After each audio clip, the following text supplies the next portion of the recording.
Labdien, es esmu Anita, pirtniece. Mans stāsts būs par korālu ūdeni. Strādājot pirtī, man ir gari rituāli. 4, 5, reizēm pat 6 stundas, un šajā laikā parasti es patērēju, es pat teiktu, līdz 3 litriem ūdens.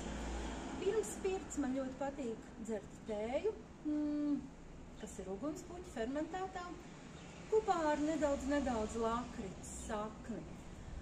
Bet tieši pašā procesā vitāli svarīgs ir ūdens. Un līdz tam es vienkārši līdz koraļu ūdenim es lietoju ūdeni, labu ūdeni. Sākot lietot korāli, ļoti izteikti bija tas, kad nav vajadzīgi vairs šie 3 litri. Jā? Pilnīgi pietiekās tāds litrs, pusotrs. Tas bija pārsteigums, kāpēc negribās vairāk tā dzert un dzert un dzert.